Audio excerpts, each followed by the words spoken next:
আসসালামু আলাইকুম। কেমন আছেন সবাই? সারাদিনের দৌড়ঝাঁপ, কাজের চাপ, রোদ, ধুলা আর স্ট্রেস সব পেরিয়ে আমরা যখন ঘরে ফিরি তখন শুধু শরীর না, আমাদের স্কিনও চায় বিশ্রাম। রাতের এই সময়টা আমাদের শরীর আর স্কিন নিজেকে রিপেয়ার করতে শুরু করে, আর এই সময়টাকে প্রপারলি ইউজ করাই হলো নিজের প্রতি আসল যত্ন। আজকের ভিডিওতে রুটিনটা হবে একদম বেসিক, যেটা সবার জন্য। আজকের এই ব্যস্ত সময়ে এতটা সময় হয়ে ওঠে না যে ৮-৯টা স্টেপ দিয়ে আপনি স্কিন কেয়ার করবেন। জাস্ট 3টা প্রোডাক্ট সঠিকভাবে ব্যবহার করলেই হবে। আর যাদের স্পেশাল স্কিন কনসার্ন আছে, যেমন অয়েলি, অ্যাকনে প্রোন এবং এজিং সাইন চলে আসছে, তাদের জন্য কিছুটা এক্সট্রা স্টেপ অপশনাল থাকবে। রুটিনটা হবে basic, customisable and scientifically planned. আর হ্যাঁ, আমি কোনো স্পেসিফিক প্রোডাক্ট বা ব্র্যান্ডের নাম মেনশন করব না, বরং বলবো আপনি কোন ধরনের প্রোডাক্ট বেছে নিতে পারেন। আর ডিসক্রিপশনে আমি আমার রিলেভেন্ট প্রোডাক্ট রিভিউ লিঙ্কগুলো দিয়ে দিব, আপনি চাইলে পরে দেখে নিতে পারবেন। রাতের স্কিন কেয়ারটি শুরু হোক ডাবল ক্লিনজিং দিয়ে, স্পেশালি যদি আপনি সানস্ক্রিন, মেকআপ অ্যান্ড পলিউশনের মধ্যে থাকেন সারাদিন। মাইসেলার ওয়াটার দিয়ে ডাবল ক্লিনজিং করা একটি গুড প্র্যাকটিস, যেটা স্কিনে ইরিটেশন না এনে সারফেস ডার্ট, অয়েল, সানস্ক্রিন সুন্দরভাবে তুলে ফেলতে পারে। কটন প্যাডে নিয়ে মুখে ধীরে ধীরে ওয়াইপ করুন। এরপর ব্যবহার করুন একটি জেন্টাল ক্লিনজার, যেটি আপনার ফেস ক্লিন করে পোরসের ভেতরে সকল ডার্ট তুলে আনবে, কিন্তু আপনার স্কিনকে ড্রাই করে দেবে না। এক্ষেত্রে কেউ যদি মাইসেলার ওয়াটার ইউজ করতে না চান, যে মুখ ড্রাই হয়ে যায়, সেক্ষেত্রে আপনি শুধু একটি ক্লিনজার দিয়ে মুখ ধুয়ে নিতে পারেন। সেরাভির এই ফোমিং ক্লিনজারটার আমার একটা রিভিউ করা আছে, ওপরে লিঙ্ক দেওয়া থাকবে, যদি ইন্টারেস্টেড হন দেখে নিতে পারেন। এই পর্যায়ে যাদের স্কিনে কোনো ধরনের সমস্যা নেই কিংবা যারা টিনেজারে আছেন, তারা কি করবেন, একটা ময়শ্চারাইজার, জেন্টাল একটা ময়শ্চারাইজার, হাইড্রেটিং একটা ময়শ্চারাইজার দেবেন আপনার স্কিন টাইপ অনুযায়ী। আমি যে স্কিনে দেখাচ্ছি ডেইলি ময়শ্চারাইজার লোশন, এটা নিয়ে আমার একটি ভিডিও আছে, উপরে লিঙ্ক দেওয়া থাকবে, চাইলে দেখে নিতে পারেন। এটা দেওয়ার পরে আপনার স্কিন কেয়ার কমপ্লিট, আপনি ঘুমিয়ে যাবেন।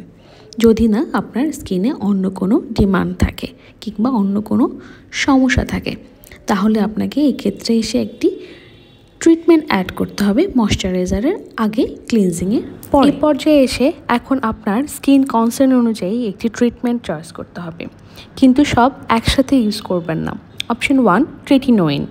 যদি আপনার কনসার্ন হয় এজিং, ব্রেকআউটস এবং আনইভেন টেক্সচার, তাহলে ট্রেটিনোইন হচ্ছে সবচেয়ে শক্তিশালী ও ইফেক্টিভ চয়েস। আর এই কসমোট্রিন 0.025% তো বাজেট ফ্রেন্ডলি অলসো, কারণ মাত্র 45 টাকা। শুরুতে খুব অল্প পরিমাণ ব্যবহার করতে হবে, সপ্তাহে 2 থেকে 3 দিন। ময়শ্চারাইজার পরে দিলে ইরিটেশন অনেকটাই কমে যায়। তবে এটি ব্যবহারের কিছু সতর্কতা আছে, এটা নিয়ে ডিটেল কথা বলেছি আমি একটি ভিডিওতে, উপরে লিঙ্ক দেওয়া থাকবে। Option 2, niacinamide. অয়েল কন্ট্রোল, পোর মিনিমাইজার এবং স্কিন ব্রাইটনেসের জন্য নায়াসিনামাইড খুবই safe and effective. Regular use করলে স্কিন ভিজিবলি কাম হয়ে যায়। এক্ষেত্রে কারো যদি নায়াসিনামাইড না ইউজ করে, যদি স্কিন অনেক বেশি ড্রাই থাকে, সেক্ষেত্রে আপনি হাইলুরনিক অ্যাসিড ইউজ করতে পারেন। স্কিন ব্রাইটেনিংয়ের জন্য আলফা-আরবুটিন ইউজ করতে পারেন। তো স্কিন কনসার্ন অনুযায়ী সেরাম ইউজ করবেন। Option 2, azelaic acid. Redness, pigmentation sensitive থাকলে অ্যাজলিক অ্যাসিড একটি গ্রেট চয়েস। এটি অ্যান্টি ইনফ্ল্যামেটরি, ব্রাইটেনিং এবং অ্যাকনে সেফ, এবং নায়াসিনামাইডের সাথে এটা খুবই ভালোভাবে যায়। এই সবগুলো ট্রিটমেন্ট নিয়েও আমি আলাদা ভিডিও করেছি, চাইলে উপরে লিঙ্ক দেওয়া থাকবে, দেখে নিতে পারেন। এখন আসুন এক্সফোলিয়েশন, স্টেপ 4-এ। এক্সফোলিয়েশন মানে হলো স্কিনের ওপরে পুরানো ডেড সেলগুলো জেন্টালি ডিজলভ করা, যাতে গ্লো ফিরে আসে, টেক্সচার স্মুথ হয় আর পোর ক্লগ কমে। যারা বয়স হচ্ছে 25-30-এর ওপরে, তাদের এই সেল টার্নওভারটা কমে যায়, ডেড সেলগুলো নিজে থেকে আর সরে যায় না। তখন সেটি সপ্তাহে যদি আপনি একদিন এক্সফোলিয়েশন করে সরিয়ে দিন, তাহলে আপনার স্কিন টেক্সচার এবং স্কিন ব্যারিয়ার অনেক ইমপ্রুভ করে। এটি সপ্তাহে প্রতিদিন না, সপ্তাহে মাত্র 1 থেকে 2 দিন ব্যবহার করতে হবে, depending on your skin need. আমি এখানে গ্লাইকলিক অ্যাসিড দেখিয়েছি। আপনারা স্কিন নিড অনুযায়ী যাদের অ্যাকনে রয়েছে অনেক বেশি, তারা স্যালিসাইলিক অ্যাসিড ইউজ করতে পারেন, ল্যাকটিক অ্যাসিড ইউজ করতে পারেন। আর ডিহাইড্রেটেড স্কিন যারা, তারা গ্লাইকলিক অ্যাসিড ইউজ করতে পারেন। আপনাদের যেটা কমফোর্টেবল এবং আপনাদের স্কিনে যেটা স্যুট করে আপনারা সেভাবে কনসার্ন অনুযায়ী ব্যবহার করবেন। এবং এক্ষেত্রে অবশ্যই মনে রাখবেন, এক্সফোলিয়েশনের দিন কোনো ধরনের অ্যাক্টিভ ইনগ্রিডিয়েন্ট ট্রেটিনোইন ইউজ করবেন না। স্কিন অনেক বেশি সেন্সিটিভ হয়ে পড়বে এবং অনেক বেশি ইরিটেশন হবে। এখন আমরা এটাকে একটু সামারাইজ করি। উইকলি রুটিন প্ল্যানিংটা আপনারা কিভাবে করতে পারেন। প্রথম কথা, অ্যাক্টিভগুলোকে একসাথে ব্যবহার করা যাবে না, স্কিন ইরিটেট হয়ে পড়বে। একটি সিম্পল উইকলি প্ল্যান এমন হতে পারে যে সপ্তাহে একদিন আপনি এক্সফোলিয়েশন করবেন, সপ্তাহে 4 দিন আপনি ট্রেটিনোইন ইউজ করবেন, সপ্তাহে একদিন অ্যাজালিক বা নায়াসিনামাইড ইউজ করবেন, বাকি একদিন শুধু ক্লিনজার এবং ময়শ্চারাইজার ইউজ করতে পারেন, কিংবা সপ্তাহে 2 দিন আপনি অ্যাজালিক অ্যাসিড এবং নায়াসিনামাইড ইউজ করতে পারেন। এটা আপনার স্কিন কনসার্ন অনুযায়ী।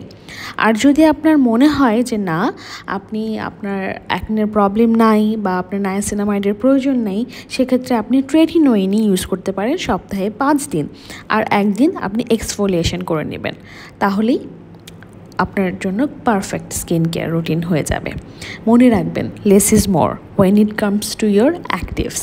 দেখুন, স্কিন আমাদের শরীরের সবচেয়ে বড় একটি অর্গান, এটা আমরা সবাই জানি।